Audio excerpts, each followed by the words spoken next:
Welcome back, everybody, to Paintball Live, pblive.tv. We're on with TomCat Cunningham from the Glen Morris Mercenaries, as well as the Catshack Reports.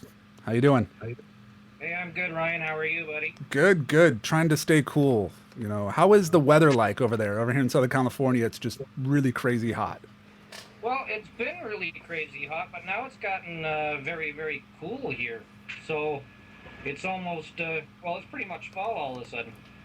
Wow, that stinks. But it makes for a better paintball game, so it's all good. Exactly. So tell me about the Catshack Reports.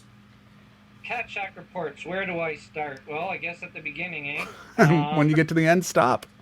Yeah. Uh, well, it all started out, I suppose, with me doing a little bit of writing. I got on board with John Amadea over at X3 Paintball magazine when he opened up. I guess that was back in January, and I put a few articles into his magazine. From there, I started producing our own little team newsletter, which sort of included a lot of bits and pieces of news from all over the place. And then the sort of an interesting thing about it was I got talking to my brother. Now, my brother is in Tokyo, Japan. Huh.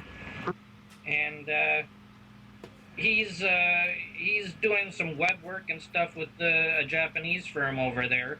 And he talked me into starting up a blog-style website. So one thing's led to another, and here we are today.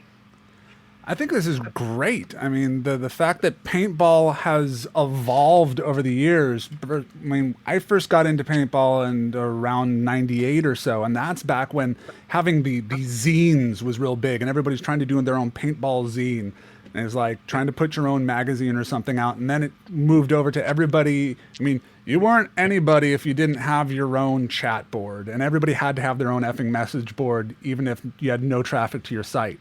And now everyone's moved and evolved, and there are a lot of these new Web 2.0 websites out there where news, especially in the paintball world, is you can get a hell of a lot more of it than you could before. You just had to wait for magazines and all word of mouth. And now with Twitter and all these blog sites, it's great. I mean, how did you take it to this new transition in technology too? Are you a techno dude yourself, or you just sort of had to muscle through it, or? No, I'm technologically challenged. No, Lloyd, that's my brother. He does all the web work end of things. That's posting up all the pictures and creating the actual site. He's made a website that is easy to work with, so I'm able to upload the stories. You'll see Cryptic B on the board there. He's an invaluable writer for the Catshack as well. Without him, we would have probably been dead in the water a few times now. Props there, buddy. Special shout out to you. Is it difficult for you to get new information in too? Because part of it, I mean, when I started going on to Twitter, was trying to sieve out all of the useless BS that's going on, all the spamming, all the merchandising, all the other stuff, and really get to the heart of what people care about, and then get that out in a timely fashion before it's being covered by everybody else in its old news. Well, you know what? Twitter is an invaluable tool, as is Facebook. I've connected to a number of hubs that sort of provide some news sources, as is Paul Cryptic PB. He's in Pennsylvania, I believe it is. So he's sort of got his ear to the ground over there, and between the two of us, it does take a lot of digging here and there, but I find most people are very forthcoming and interested in getting their story out there. So.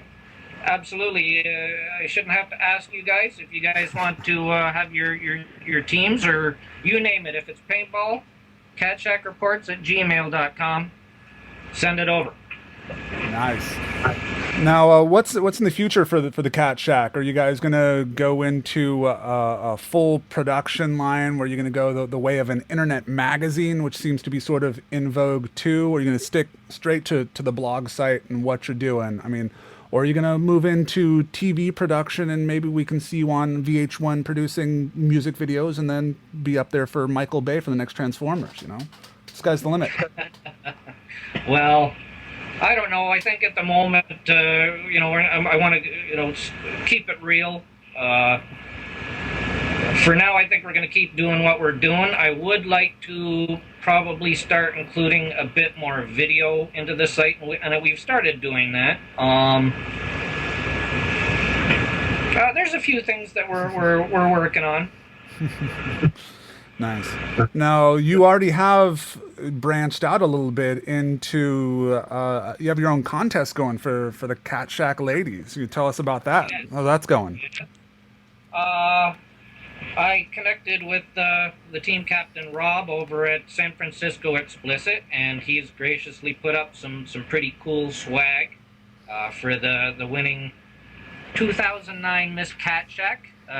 The contest itself is still going on till the 6th of September. So ladies, it's very simple. Just get your best photo of yourself and send it along, and we will post her up, and you could potentially win, I think it's approximately $200 worth of cash prizes. Nice. Mm-hmm. Cool. And are you planning on doing a calendar or something else like that, or it's just sort of getting people into the site? There is a consideration of perhaps putting together a calendar but that would be more specific to the team, actually, to the Glen Morris Mercenaries. Yeah, we were sort of considering putting together a calendar for ourselves to raise a few dollars for the team. Speaking of the Glen Morris Mercenaries, tell me about them too, because this is no small undertaking in and of itself. I mean, you guys aren't just a team; you're a whole lot more. Well, yeah, we started, I believe that we officially more or less got going in and around 2005. It's very interesting the way we've grown up, and to watch these other teams that have grown up with us, and so many of these different teams have sort of come out of the little corners of the woods here in rural southern Ontario to really do different things, at least here in Ontario, and for that matter, some of them have been branching out into the U.S. as well. Certainly, we hope to get stateside in 2010. Nice. But now we're big into doing a lot of charity work, and we also have been running in some different Young Guns programs to introduce the little ones to the game of paintball, and more or less break them into the sport, introduce new people to the sport.